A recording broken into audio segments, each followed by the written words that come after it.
Good evening, everyone, and welcome to a Mac and Jack Sports Special, New York Sports Heroes. And tonight, folks, we got one of the greatest Yankees that I can recall, Jack, and he's backstage right now. And he's a legend. He played 15 years for the New York Yankees, lifetime average of 271, was Mr. Class all the way. I mean, his on-base percentage was close to 4, Jack. He was on base 4 out of 10 times. Today, the man would be a multimillionaire. But I want to bring him on because I know that's what everybody's waiting for. And folks, without further ado, one of the greatest Yankees in history, Roy White, joins us. How you doing today, Roy? Yeah, I'm doing fine. You guys are too kind. I haven't seen you in years, Roy, since you've been out of uniform, and I'll tell you, you haven't aged much at all. Oh, you're even being kinder now. A lot less hair now than in the old days.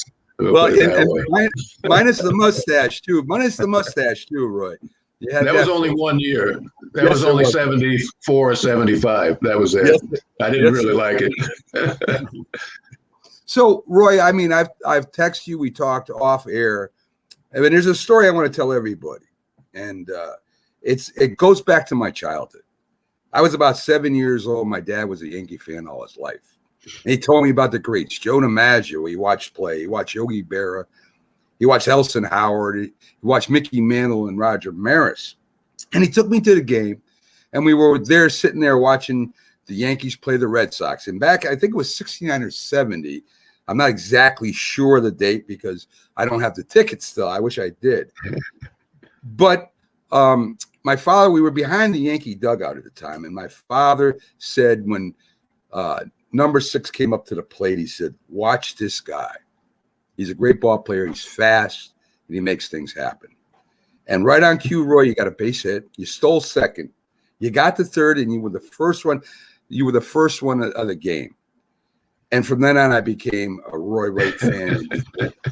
You were my hero at the time, and always have been.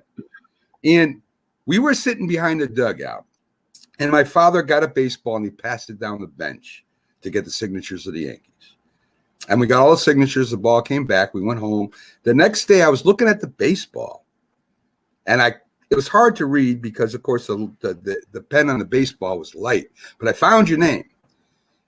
And being a young kid, I didn't know what I was doing, but I wanted your name to stand out. So I wrote over the top of it in marker, Roy White. And I showed it to my dad, and my dad said, "What did you just do? You just ruined the baseball." But I didn't care. I didn't care at the time because your signature was there, and I kept it in my room for years. We moved about 30 times, but I will always remember that day. And from that day on, when I watched the Yankees, and at the time, I think the Baltimore Orioles and the Red Sox were pretty much competing for first that time. But from then on, I watched you.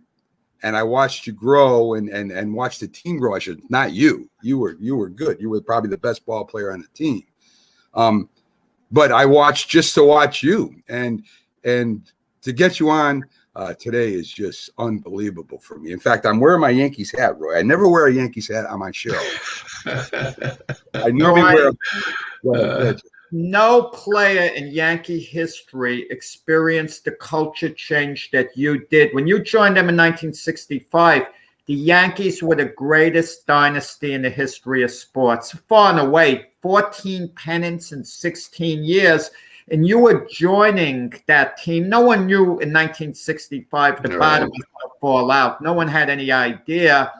So, and then you were with them a number of years, really, during the downtime. Then it started to get better in the early 70s. And of course, a couple of years, the year before you retired, 3 World Series in a row. So the dynasty kind of got reclaimed. So how were the emotions from really the lowest possible point to the highest point as a New York Yankee?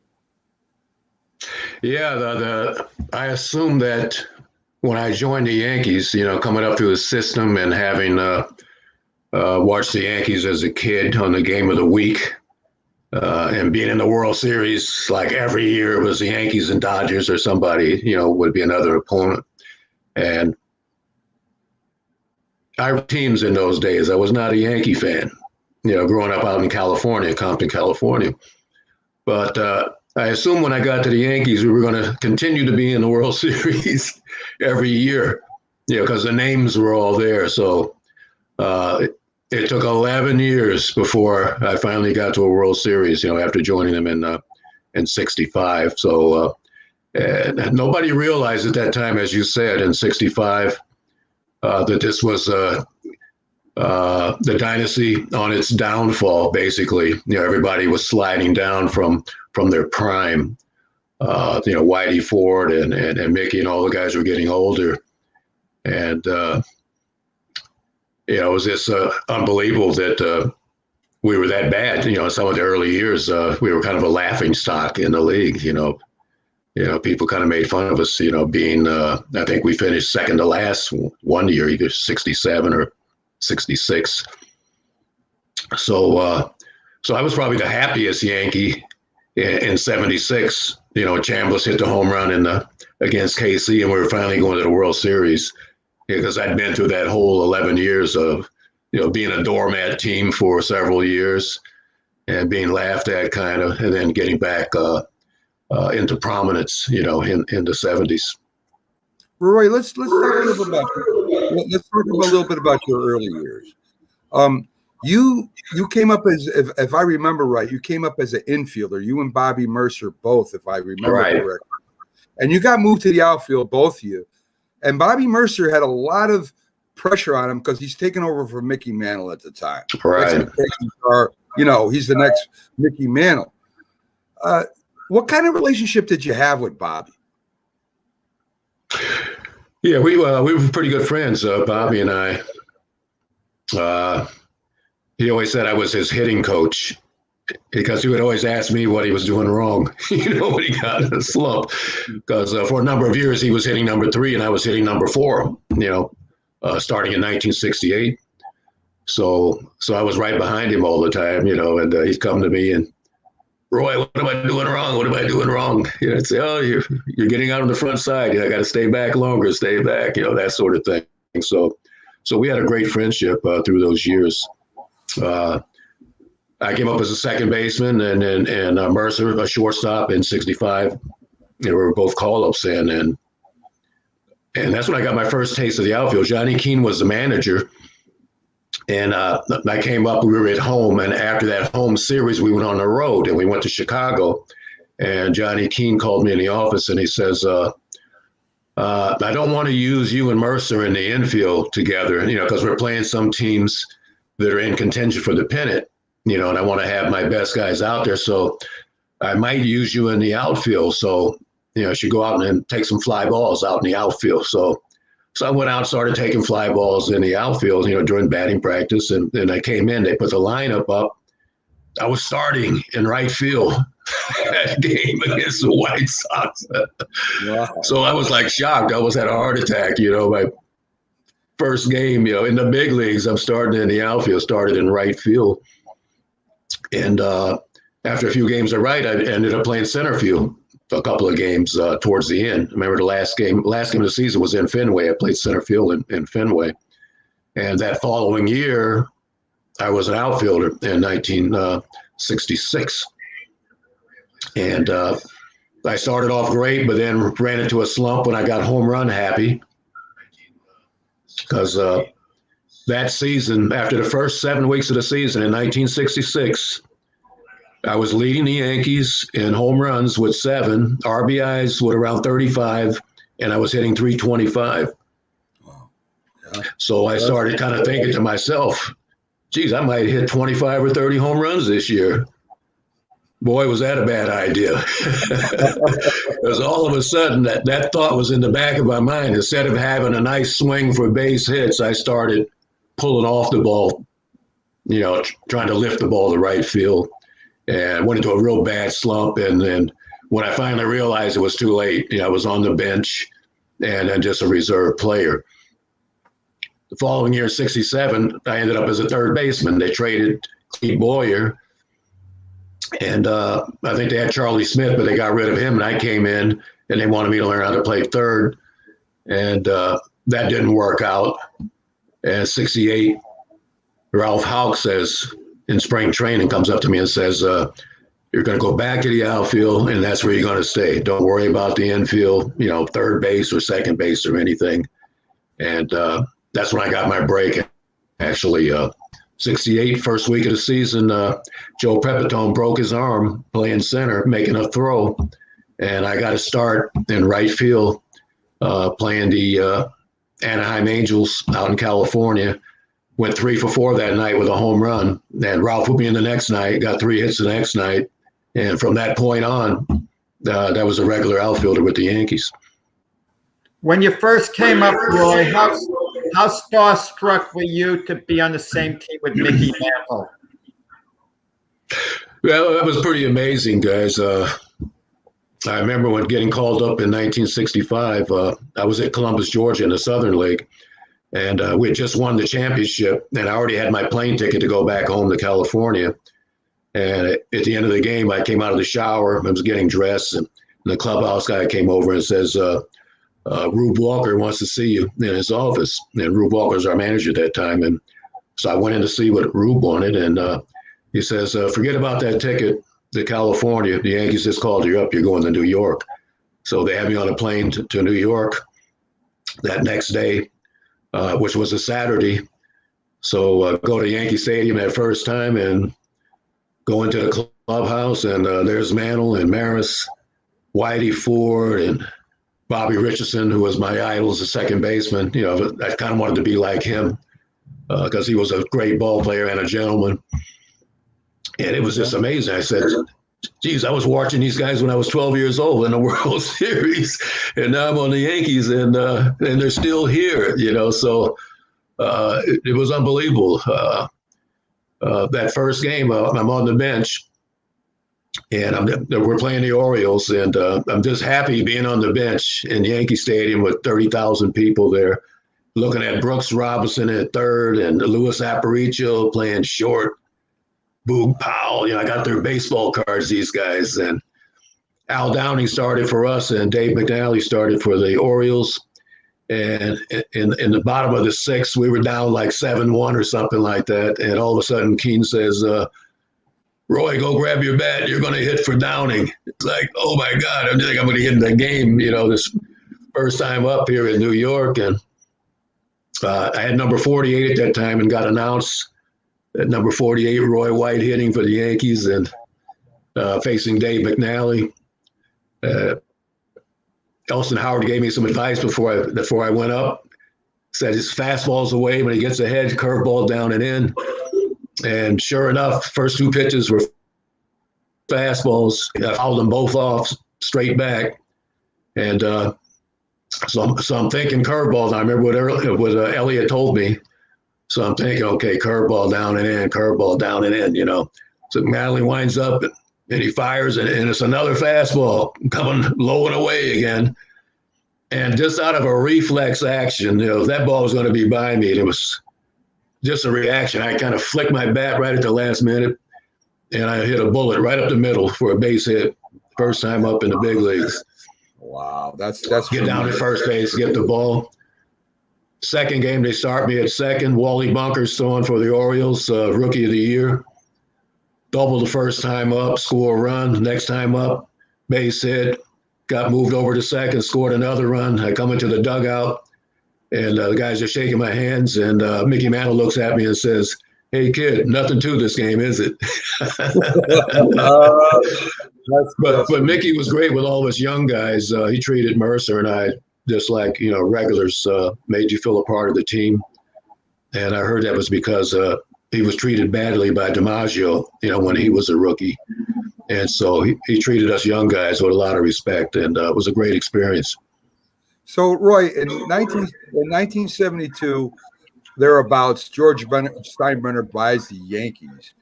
What was your impression of him when you first met George? What was your impression of this guy? Did you respect him? Were you like, oh my God, were you cringing, or did you look forward? Did you look forward to the new regime?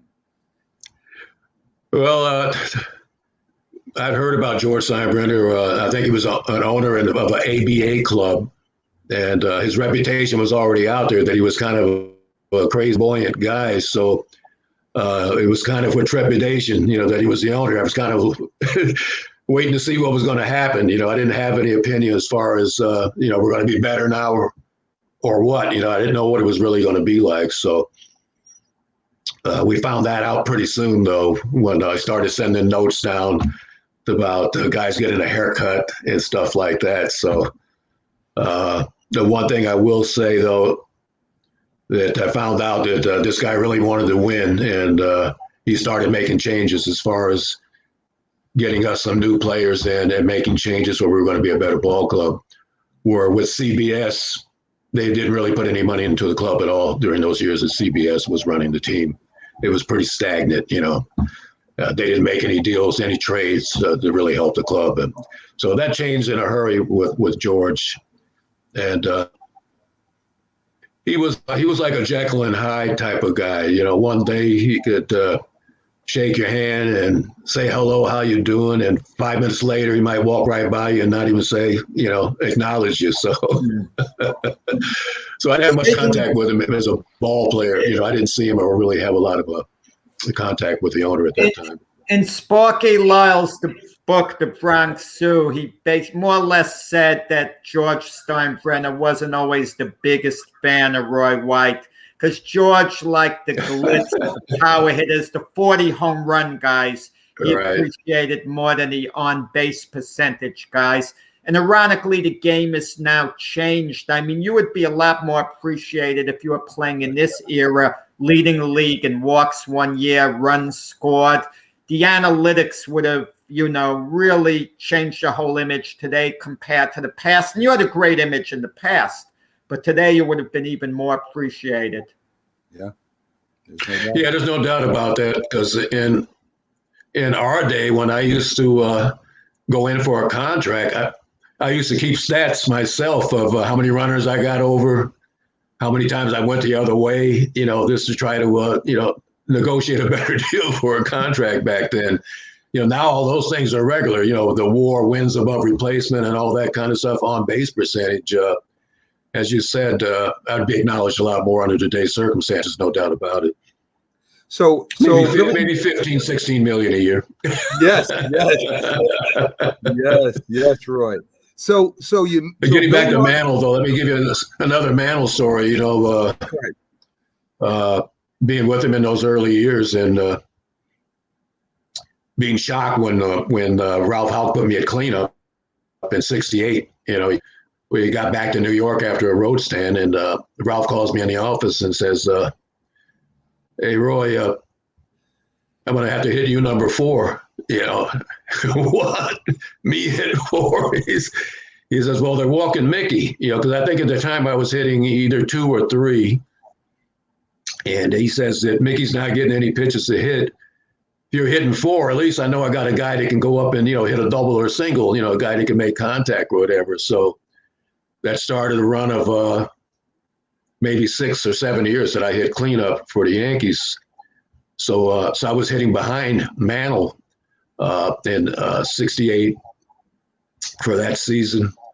And so I can say that I hit behind Mickey Mantle, one of the great home run hitters in American baseball. And when I went to Japan, I hit number 4 behind Sadahara Oh, who was the home run leader of Japan. But in watching Mickey, I remember, in those years that he was on the downside, but he would give you that flash of brilliance. Every now and then he would be the old Mantle. And I remember a particular game. We're playing the California Angels in Yankee Stadium. First game was a doubleheader. They had a left-hander named Marcelino Lopez that threw about 95 to 100. They didn't have a good radar back then, but he was up there, top velocity guy, no doubt about it.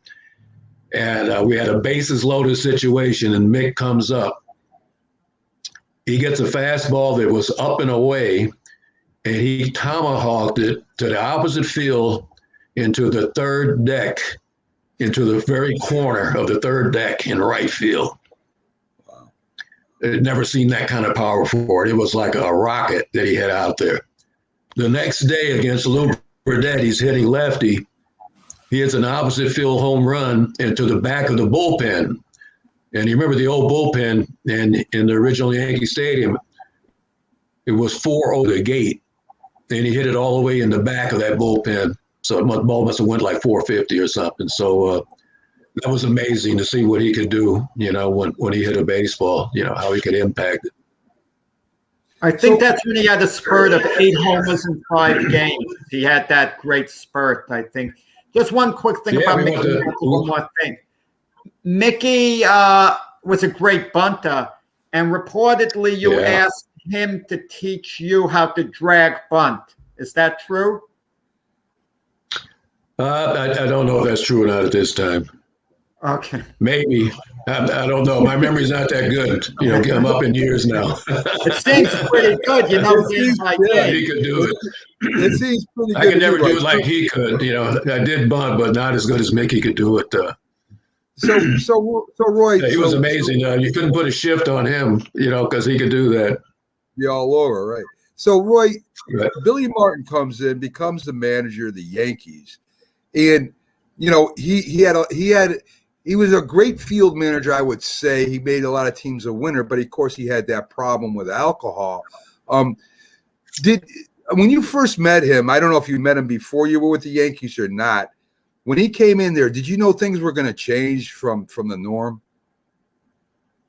Yeah, well, I knew how Billy played the game, and so I thought it was going to be good for me because I played his type of game. Right. I could bunt, get on base, hit behind a runner, get a guy over, get the guy in from third, all those things that were Billy ball, really. So I was looking forward to it, and some of the most fun I had really was that 1976 season. He came in 75, like mid-season, and we just had a little taste then. But in 76, we got Mickey Rivers. So now we had Mickey Rivers leading off, and I got to hit number 2. So this was what I was really suited for in the lineup, was to be a number 2 guy, was right perfect for me. So I could do things with Mickey. Like if he got on, I could bunt towards the third baseman. Mickey could go from first to third. If the third baseman came all the way in to field a bunt, I could hit and run with him. Sometimes we had our own sign together. So in 1966, Mickey and I both scored 100 runs that year. I think I scored 104, and Mickey scored 102. And we had Thurman hitting number 3, who wasn't hitting 40 home runs a year. And I think we had Chris Chambliss hitting number 4. So when's the last time a Yankee scored 100 runs? In the last few years, there hasn't been too many leadoff guys, even with guys that are hitting 40 and 50 home runs in the lineup. So that shows that we were on base all the time, the kind of baseball that we played. And Yankee teams that have won the World Series in past history, they've always been all-around ball clubs. They've always had guys that were table setters that could get on base. Even in the years of Mantle and Maris, you had Kubek, you had Bobby Richardson, you had Pepitone, and you had other guys that they got on that set the table for the big guys. So I think that's the problem with the Yankees now, is that they don't have that type of offense now. The team in the 90s, Bernie Williams, O'Neill, Tino, a lot of guys that hit line drives and got base hits, they didn't have the 40, 50 home run guys. Very true. What was the difference between playing for Ralph Houck and Billy Martin? Well, if Ralph told you something, you knew it was going to be the truth. When Mickey told you something, when Billy told you something, it might not be the truth. If Ralph said, I'm going to give you a rest for a day and you'll be back in the lineup, in one day you'd be back. If Billy told you that, you might not be back for a week. So that was the difference. And you had to be on your toes with Billy a lot more for signs. I remember the first time when he came up as a manager, when he took over for Verdon in 75. And we went out to the West Coast to play the A's. I'm on second, Mickey's on first, Pinella's hitting, and Dick Hauser gives a bunt sign, and I lead off second, and Lou squares around, and he fouls it off. So I go back to second, and I get my lead again. I look down at Hauser, not really looking for a sign, just assuming that he's still bunting, and Pinella gets a base hit to left. I come around and score. Mickey goes to third on it. And I come into the dugout, and the guys are shaking my hands. And Billy comes over, and I put out my hand like he's going to shake my hand. And he goes, "Do you know you missed the hit and run?" And I was like, oh, my God. First and second, hit and run? We've never had that play since I've been on the Yankees. So that's when I knew that, oh, boy, you better really pay attention to the signs, because this guy's not going to do the expected thing all the time. So when you went to in 76 and you played the Reds, I mean, what kind of feeling did you have, Roy, after all those years, playing, doing the best you could on some not so good teams? You finally made it. I mean, here you are in the World Series. How did that feel when you first went out in the field for that first game? Well, that was really great. And it was kind of weird because my favorite team in Compton, California was the Cincinnati Reds. Wow. I liked their uniforms at 12 because they had the cut sleeve uniforms.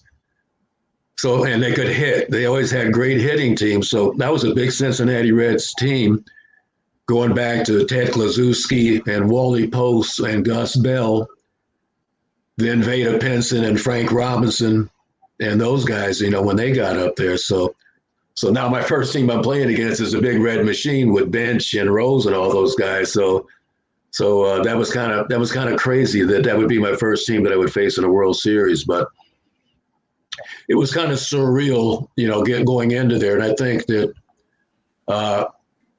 we didn't have enough time to get ready for the Reds. We had that playoff game that Chris won. They had already clinched the Reds that they were waiting for us in Cincinnati.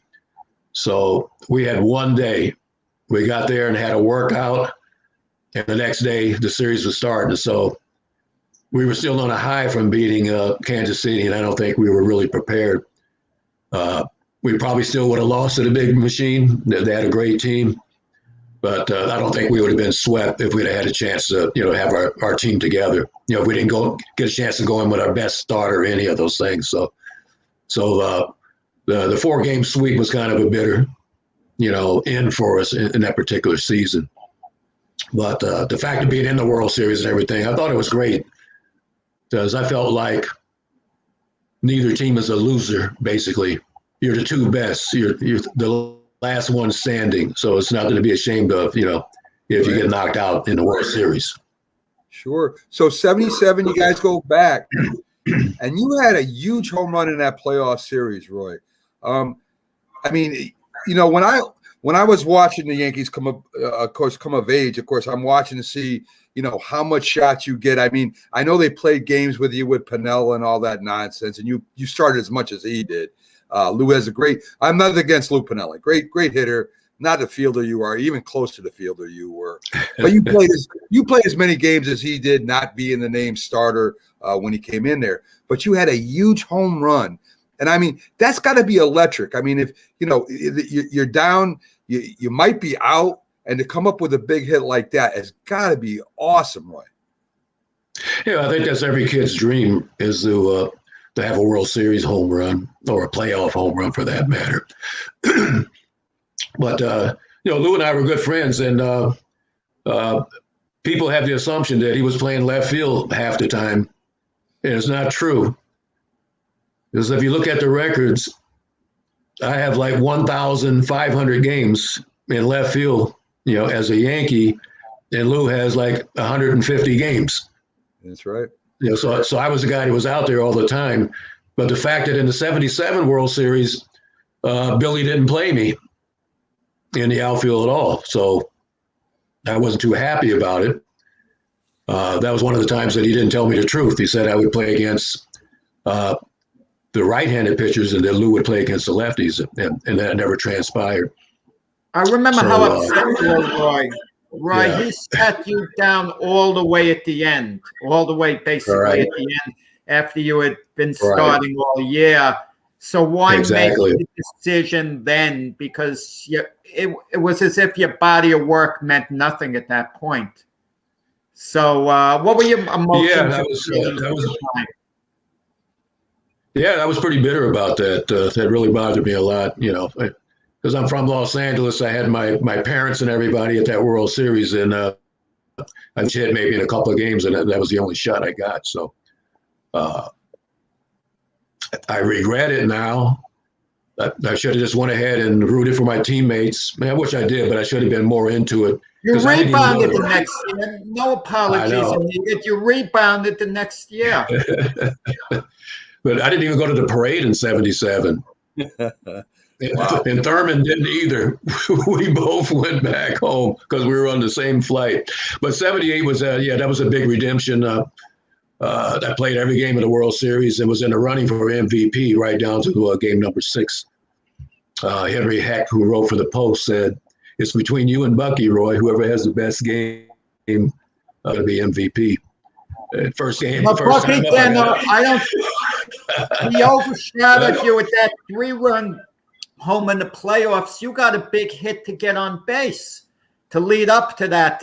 You set the table for Bucky Dent. No one talks about that.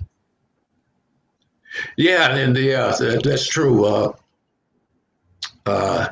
Chris had got on with a base hit, and then I came up. Mike Torres was really pitching a hell of a game.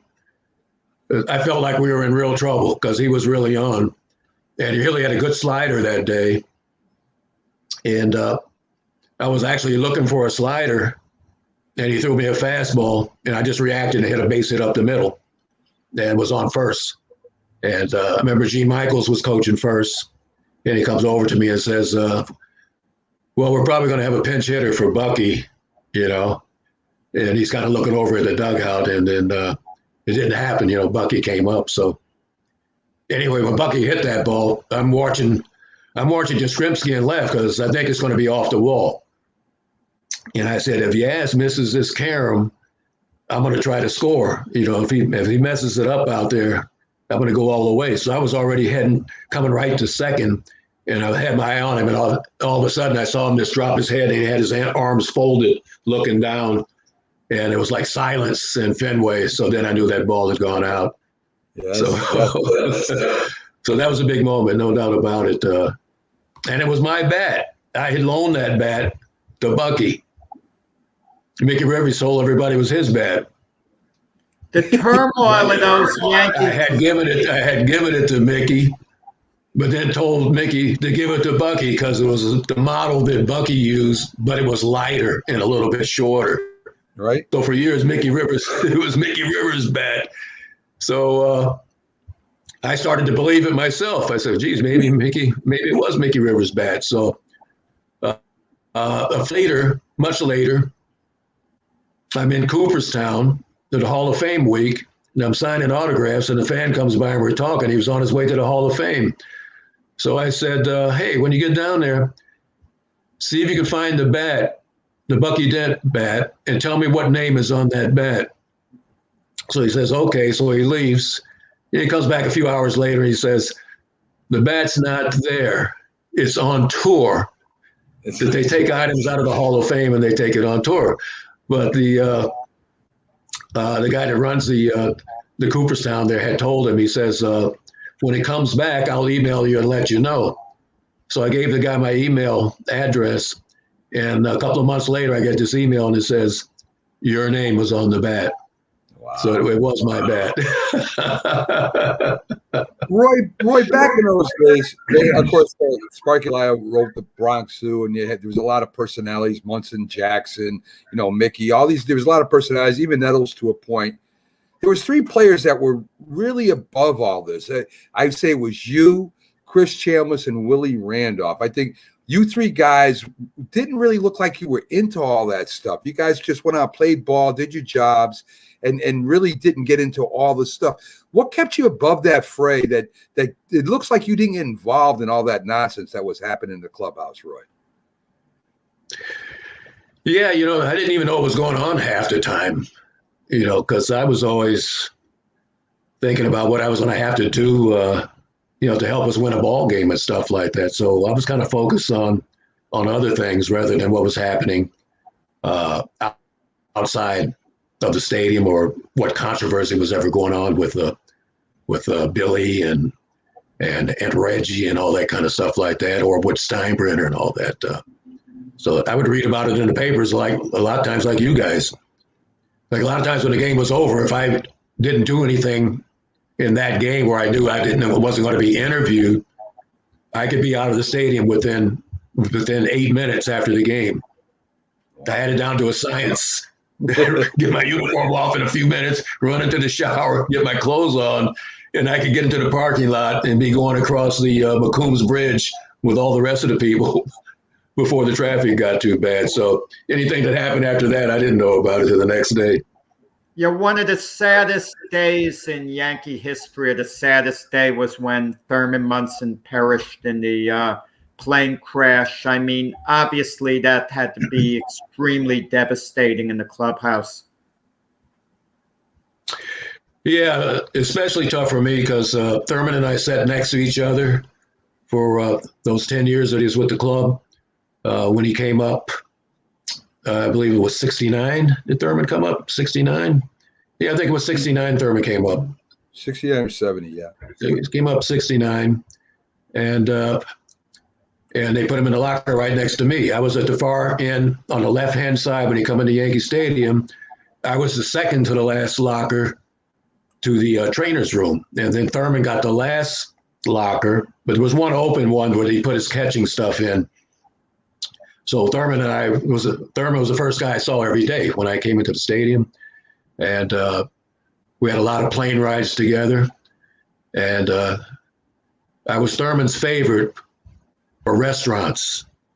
As he says, Roy, you know all the best restaurants in the American League. So whenever I have a meal, I'm looking for you. So I had a lot of dinners with Thurman. And he talked a lot about his family and what he was going to do after baseball. He was way ahead of his time. He was already thinking about retirement, what he would do with retirement. Said he was going to develop shopping centers in the Canton area and develop real estate. And that was one of the reasons why he went to that, wanted to get that faster plane, because he was studying the manual with me on a lot of flights. And he says, when I get this jet, I'm going to be able to leave on Sunday after the doubleheader.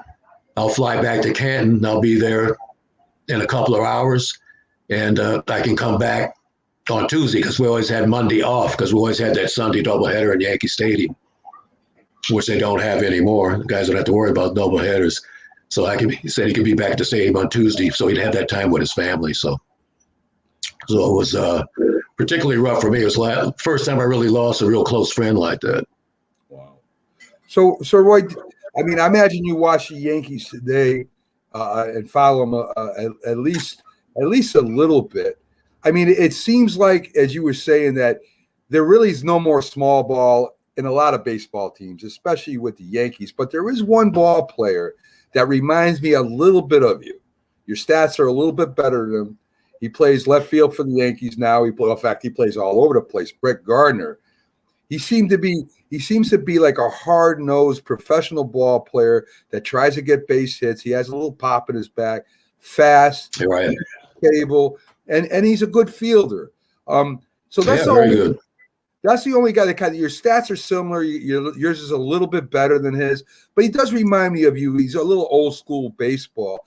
Do you think the Yankees got to start getting back to that, where you get the base hits, you set up guys, and stop looking just to hit the ball out of the park all the time and strike out?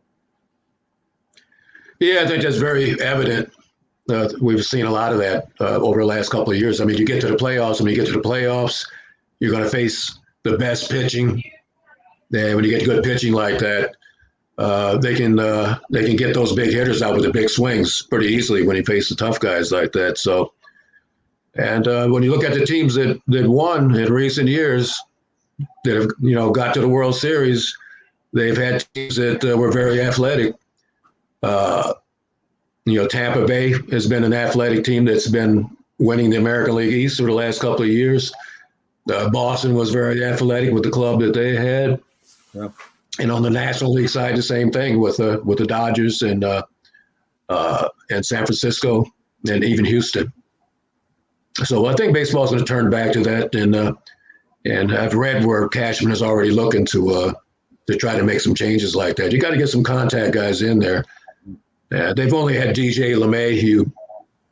I think he's the number one guy that I like that does a lot. He plays a lot of small ball also. Yeah. Now, you played with Sadahara in Japan.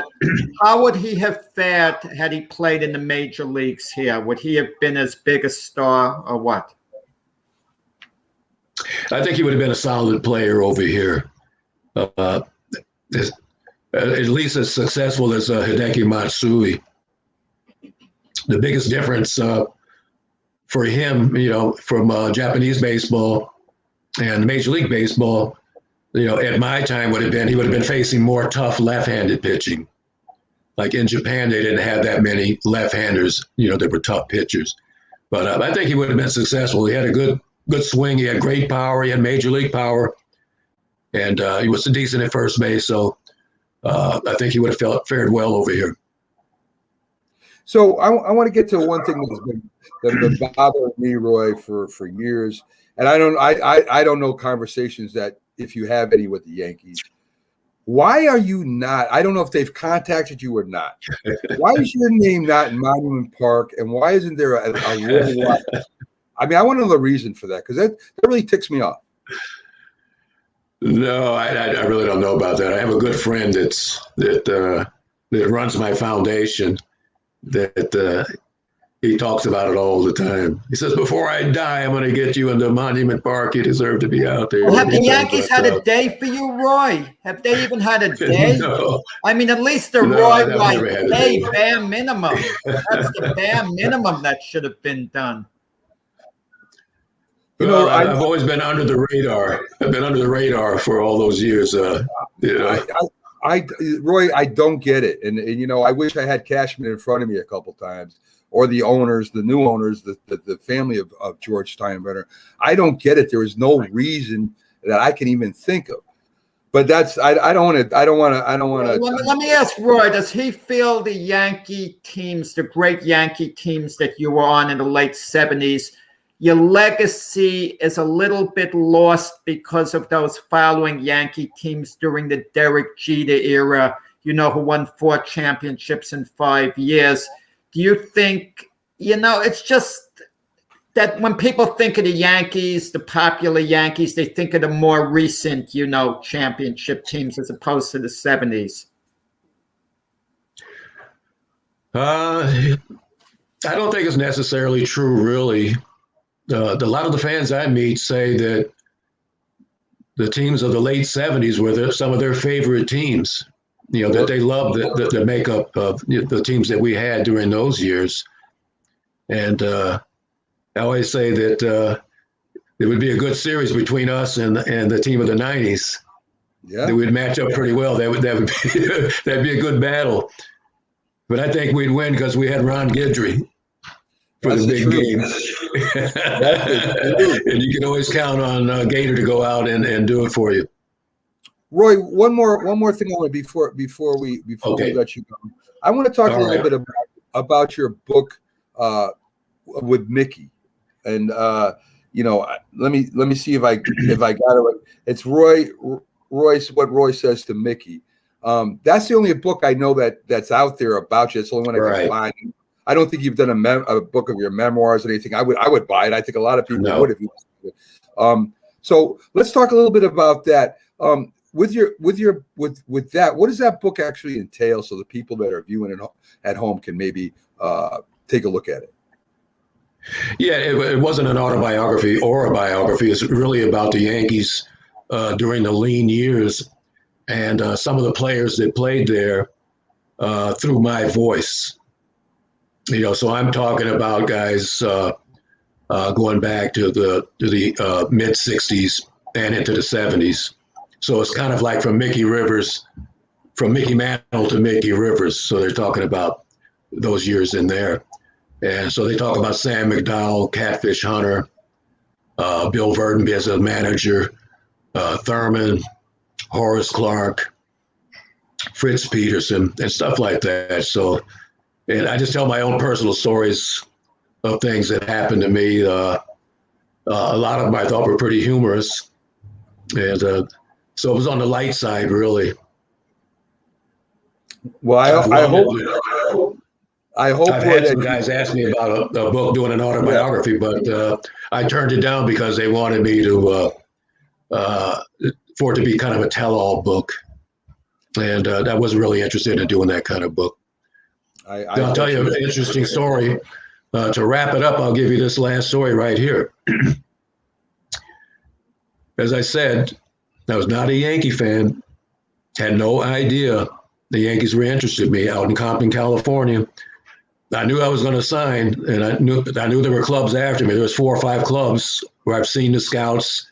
Some guys had talked to me, from the Tigers, from Houston, Angels. So I graduated from high school, and I'm playing Connie Mack ball in American League ball, and I get a knock on the door one day, about 10:30 in the morning, and this guy says, "Hey, my name is Tufi. I'm a scout from the New York Yankees, and you're the kind of guy we'd like to have in the Yankee organization. I want to sign you to a contract." So I was like shocked. I'd never seen this guy before. I've been playing for all these years, Connie Mack, American Legion, my high school team, never seen a Yankee scout. So he says, "We're going to offer you $4,000. You're going to get $2,000 when you sign, and you'll get the other $2,000 when you get to the Yankees." So I was disappointed because one of my best friends had just got $50,000 from the Tigers to sign. He was our shortstop at Centennial High School. I was a second baseman.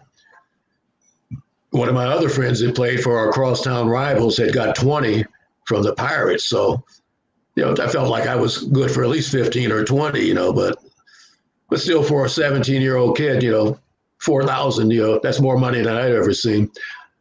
So I went to a couple of my managers and asked them, because I didn't know what to say at that time. I'm with a single mom, my brother and my sister.